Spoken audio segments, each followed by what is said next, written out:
PM Modi के फैसलों की वजह से देश तेज गति से विकास कर रहा है, जिस वजह से लोग कांग्रेस से दूर भाग रहे हैं। एक तरफ जहां बीजेपी सकारात्मक राजनीति कर रही है, पीएम मोदी ने जितना काम पिछले 11 सालों में किया है, उतना किसी भी प्रधानमंत्री ने नहीं किया होगा। यही वजह है कि दुनिया पीएम मोदी को विकास पुरुष के नाम से भी जानती है। तो वहीं दूसरी तरफ कांग्रेस सिर्फ नकारात्मक राजनीति कर रही है। वहीं अब तो दिग्विजय सिंह जैसे नेता भी पार्टी को आईना दिखाने लगे हैं। गृह मंत्री अमित शाह ने कांग्रेस नेता राहुल गांधी पर जबरदस्त निशाना साधा। अमित शाह ने कहा कि राहुल गांधी सवाल करते हैं कि वो हारते क्यों हैं। दरअसल कांग्रेस की लगातार हार जनता की भावनाओं और विकास की राजनीति को नहीं समझने की वजह से हो रही है। उनका कहना है कि बीजेपी की जीत की वजह पार्टी का सिद्धांत है, इससे जनता जुड़ी हुई है। बीजेपी ने राम मंदिर, surgical strike, air strike, Bangladeshi घुसपैठियों के खिलाफ मुहिम चलाई। इससे कांग्रेस ने हर फैसले का विरोध किया। अमित शाह ने कहा कि जब राम मंदिर बनाया जाता है तो कांग्रेस नेता उसका विरोध करते हैं। बीजेपी धारा 370 हटाती है तो कांग्रेस उसका विरोध करती है। गृह मंत्री अमित शाह ने कहा कि जब हमारी सेना ने पाकिस्तानियों के खिलाफ सर्जिकल स्ट्राइक किया तब विरोध किया गया, एयर स्ट्राइक हुआ तब भी कांग्रेस ने विरोध किया, मुस्लिम महिलाओं के खिलाफ चल रही कुप्रथा 3 तलाक देश में खत्म की गई तब विरोध हुआ। आखिर जनता को जो फैसले पसंद आए उसका विरोध करेंगे तो लोग वोट कैसे देंगे। उन्होंने घोषणा की कि 2029 में एक बार फिर पीएम मोदी के नेतृत्व में बीजेपी की सरकार बनेगी। वहीं आप दर्शक भी मानते हैं कि अगर 2029 में बीजेपी की सरकार बनेगी तो कमेंट सेक्शन में बीजेपी या पीएम मोदी जरूर लिखिए, ताकि विपक्ष को साफ संदेश जाए कि देश के लोग फिर से बीजेपी की सरकार बनाना चाहते हैं। इस खबर में आगे बताएंगे आपको सब कुछ डिटेल में कि कैसे कांग्रेस चौतरफा घिर गई है और कैसे कांग्रेस में इस्तीफे नहीं थम रहे। तो बने रहिए हमारे साथ अंत तक, देखते रहिए हमारी एक खास रिपोर्ट। साथ ही आप दर्शकों से विनम्र निवेदन है कि अगर अब तक आपने हमारे चैनल को सब्सक्राइब नहीं किया है तो अभी कर लीजिए। दर्शकों, राहुल गांधी और कांग्रेस अध्यक्ष मल्लिकार्जुन खड़गे बीजेपी सरकार को घेरने के लिए राष्ट्रव्यापी जन आंदोलन खड़ा करने की सोच रहे हैं। कांग्रेस ने एक बार फिर मनरेगा के स्थान पर विकसित भारत जी राम जी अधिनियम बनाए जाने को लेकर मोदी सरकार पर गरीबों की पीठ में छुरा घोंपने का आरोप लगाया और ये कहा कि इस विषय पर राष्ट्रव्यापी जन आंदोलन खड़ा करना होगा। लेकिन कांग्रेस के ही नेता दिग्विजय सिंह पार्टी को आईना दिखा रहे हैं कि पार्टी जमीनी स्तर पर काफी कमजोर है, जिससे वो अपनी बातों को आम लोगों तक नहीं पहुंचा पाते हैं। वहीं दिग्विजय सिंह के बयान से कांग्रेस दो फाड़ में बंट गई है। कांग्रेस के वरिष्ठ नेता दिग्विजय सिंह के बयान को लेकर पार्टी के भीतर ही सियासी संग्राम छिड़ गया है। दिग्विजय सिंह ने आरएसएस और बीजेपी का उदाहरण देते हुए कांग्रेस के संगठन में सुधार की आवाज उठाई, जिस पर कांग्रेस के कई नेताओं ने ही आपत्ति जताई है। तेलंगाना के मुख्यमंत्री रेवंत रेड्डी भी अब उस बहस का हिस्सा बन गए हैं। रेवंत रेड्डी ने नाम लिए बिना ही दिग्विजय सिंह पर निशाना साधा है। उनका कहना है कि कांग्रेस की पूर्व अध्यक्षा सोनिया गांधी ने 1991 में पीवी नरसिम्हा राव और 2004-2009 में डॉक्टर मनमोहन सिंह को प्रधानमंत्री बनाकर बहुत अच्छा फैसला लिया था। रेवंत रेड्डी के अनुसार अगर हम सोनिया गांधी के नेतृत्व पर नजर डालें तो हमें पता चलेगा कि तेलंगाना के एक छोटे से गांव से ताल्लुक रखने वाले पीवी नरसिम्हा राव को प्रधानमंत्री बनने का मौका मिला था। सोनिया गांधी ने मशहूर अर्थशास्त्री डॉक्टर मनमोहन सिंह को भी प्रधानमंत्री बनाया। रेवंत रेड्डी के इस बयान को दिग्विजय सिंह की पोस्ट में जोड़कर देखा जा रहा है, जिसमें उन्होंने कहा था कि आरएसएस बीजेपी में आम कार्यकर्ताओं को भी उच्च पद तक पहुंचने का मौका मिलता है। वहीं पूर्व राज्यसभा सांसद सत्यव्रत चतुर्वेदी की बेटी और कांग्रेस नेत्री निधि चतुर्वेदी ने दिग्विजय सिंह के आरएसएस संबंधी बयान को लेकर एक फेसबुक पोस्ट किया है। उन्होंने पार्टी नेतृत्व से दिग्विजय सिंह पर अनुशासनात्मक कार्रवाई करने की मांग की है। वहीं देश के चीफ जस्टिस सीजेआई सूर्यकांत से बातचीत के दौरान जब एक न्यूज चैनल ने उनसे अरावली पर सुप्रीम कोर्ट के फैसले और इसके बाद जजों की सोशल मीडिया पर आलोचना के बारे में सवाल पूछा गया तो सीजेआई सूर्यकांत ने साफ कहा कि हाल ही के दिनों में जजों की बैशिंग, यानी कि जजों को व्यक्तिगत रूप से निशाना बनाने का जो नया ट्रेंड उभरा है, वो लोकतंत्र और संस्था की मजबूती के लिए बिल्कुल सही नहीं है। सीजेआई ने इस बात पर भी जोर दिया कि फैसलों की रचनात्मक आलोचना तो ठीक है, लेकिन जजों पर हमला करना मर्यादा के खिलाफ है। हाल ही में जस्टिस स्वामीनाथन के एक फैसले को लेकर भी विपक्ष के लोग उन्हें निशाना बना रहे थे। हाल ही के दिनों में देखा गया है कि कोर्ट का फैसला पसंद नहीं आने पर विपक्ष लोग जज के पीछे पड़ जाते हैं। वहीं कांग्रेस नेता मणिकम टैगोर द्वारा संघ की तुलना आतंकी संगठन अलकायदा से किए जाने पर विवाद खड़ा हो गया है।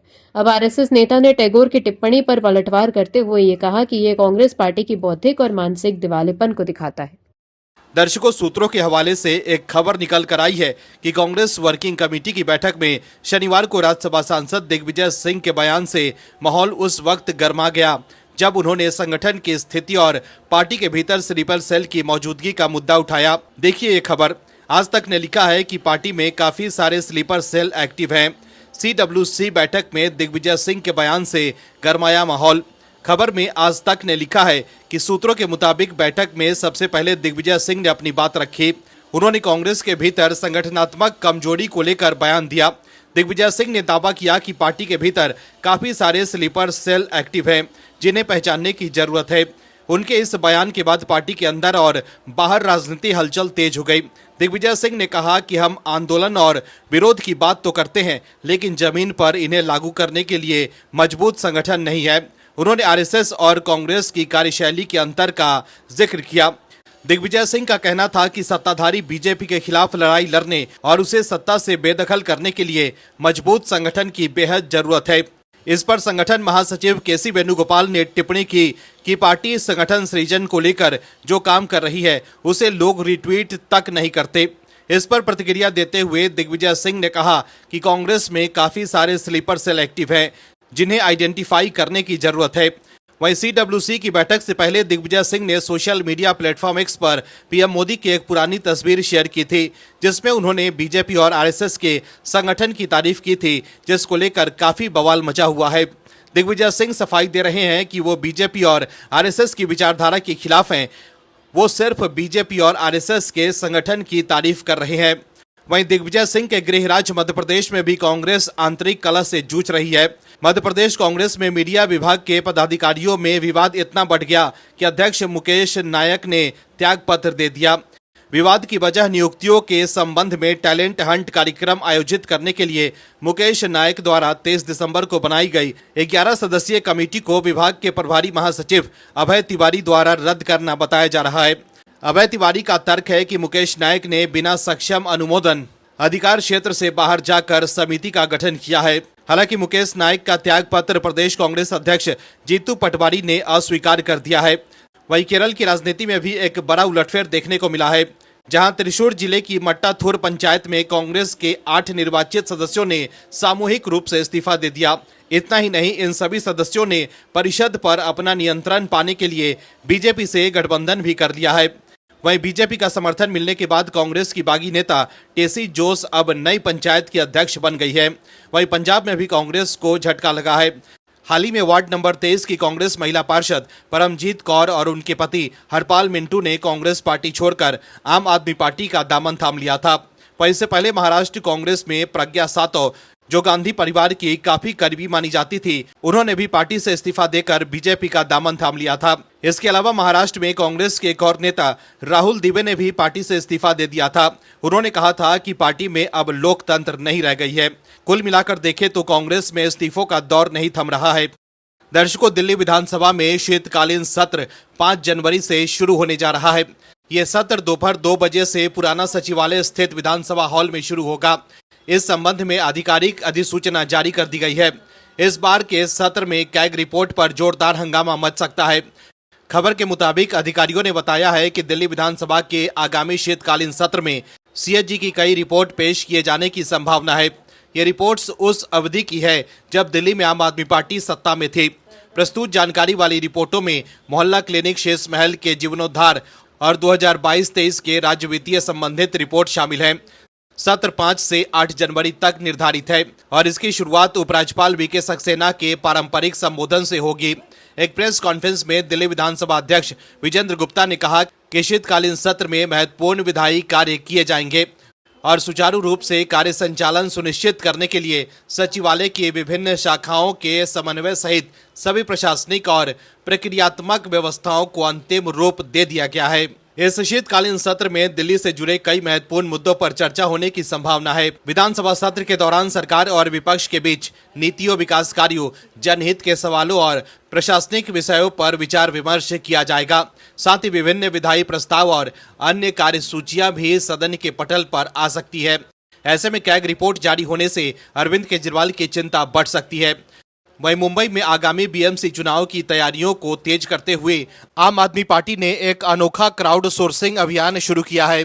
इस अभियान के तहत पार्टी ने चुनाव प्रचार और वार रूम संचालन के लिए पुराने लेकिन चालू हालत में मौजूद मोबाइल फोन और लैपटॉप दान करने की अपील मुंबई के लोगों से की है।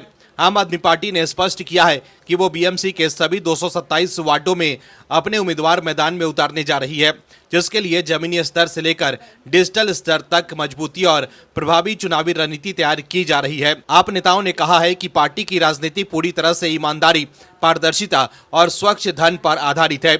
उन्होंने आरोप लगाया कि उनके राजनीतिक विरोधियों के पास असीमित धन है, जो सालों से बीएमसी की तिजोरी को लूट कर इकट्ठा किया गया है। पार्टी की ओर से कहा गया है कि हमारे विरोधियों के पास दुनिया भर का पैसा है, जबकि आम आदमी पार्टी मुंबई करों की पार्टी है। तो देखा आपने कैसे अब मुंबई में बीएमसी के चुनाव में आम आदमी पार्टी लोगों से दान मांग रही है। वहीं बरेली में आम आदमी पार्टी के सांसद संजय सिंह रविवार को बैलगाड़ी पर बैठकर फतेहगंज पूर्वी के जरौल गाँव पहुंचे, जहां उन्होंने सभा को संबोधित किया। इस दौरान संजय सिंह ने पीएम मोदी, बीजेपी सरकार और बजरंग दल पर जमकर निशाना साधा। वहीं एसआईआर पर संजय सिंह ने कहा कि जो बिहार में हुआ वो अब यूपी में भी काम हो रहा है। वोट को बचाने की जरूरत है। दर्शकों, एसआईआर के खिलाफ विपक्ष के लोग सुप्रीम कोर्ट गए थे, लेकिन एसआईआर पर रोक न लगाकर सुप्रीम कोर्ट ने विपक्ष को झटका दिया। फिर भी संजय सिंह एसआईआर पर निशाना साध रहे हैं। राहुल गांधी की बातों पर जनता भरोसा नहीं कर पा रही है। राहुल गांधी ने वोट चोरी का भी आरोप लगाया और ये बताने की कोशिश की कि लोग उनका समर्थन करते हैं, लेकिन वोट चोरी की वजह से कांग्रेस की हार होती है। लेकिन देश के लोगों ने तो उनकी बात पहले ही बिहार चुनाव में नकार दिया। वहीं अब कांग्रेस के लोग भी मान रहे हैं कि कांग्रेस का संगठन कमजोर है, इसलिए पार्टी चुनाव हार रही है। ऐसे में अब कांग्रेस पार्टी के भीतर नेतृत्व, संगठनात्मक ढांचे और निर्णायक प्रक्रिया को लेकर असंतोष एक बार फिर खुलकर सामने आया है। पहले G23 समूह ने संगठनात्मक सुधारों की मांग उठाई थी। इसके बाद कांग्रेस सांसद शशि थरूर ने आंतरिक लोकतंत्र और विचारों की विविधता पर सवाल खड़े किए और अब वरिष्ठ नेता दिग्विजय सिंह की हालिया टिप्पणियों ने पार्टी में जारी अंतर्कलह को सार्वजनिक बहस का विषय बना दिया है। दर्शकों, कांग्रेस के दिग्गज नेता दिग्विजय सिंह ने आरएसएस के संगठन की तारीफ करने के बाद पार्टी के अंदर खलबली मच गई है। कांग्रेस के सांसद दिग्विजय सिंह की ओर से आरएसएस और बीजेपी की तारीफ किए जाने के मामले ने पार्टी के लिए मुश्किलें बढ़ा दी है। जहां कई नेता इसे सेल्फ गोल बता रहे हैं, वहीं तिरुवनंतपुरम से सांसद शशि थरूर दिग्विजय सिंह के बचाव में उतर आए हैं। थरूर ने कहा है कि कांग्रेस को अपने 40 साल के इतिहास से बहुत कुछ सीखने की जरूरत है और पार्टी को मजबूत बनाने के लिए अनुशासन सबसे ज्यादा जरूरी है। शशि थरूर ने कहा कि हमारा 140 साल का इतिहास है और हम इससे बहुत कुछ सीख सकते हैं। हम खुद से भी बहुत कुछ सीख सकते हैं। दर्शकों, ये पूरा विवाद तब शुरू हुआ जब दिग्विजय सिंह ने सोशल मीडिया पर 1990 के दशक की एक पुरानी फोटो शेयर की। इस फोटो में पीएम मोदी जमीन पर बैठे हैं और लाल कृष्ण आडवाणी कुर्सी पर। दिग्विजय सिंह ने इसे शानदार बताते हुए कहा कि कांग्रेस को आरएसएस और बीजेपी से सीखना चाहिए कि कैसे जमीनी कार्यकर्ता टॉप पर पहुंचता है। हालांकि बाद में उन्होंने सफाई दी कि वे आरएसएस की विचारधारा के खिलाफ हैं, लेकिन उनके संगठन चलाने के तरीके के कायल हैं। वहीं अब इस मुद्दे पर कांग्रेस में राहुल गांधी खेमे के नेता तिलमिला गए हैं। आरएसएस पर तीखा प्रहार करते हुए कांग्रेस के नेता पवन खेरा ने संघ को 1948 में महात्मा गांधी की हत्या करने वाले नाथूराम गोडसे से जोड़ा। पवन खेरा ने कहा कि आरएसएस से सीखने को कुछ नहीं है।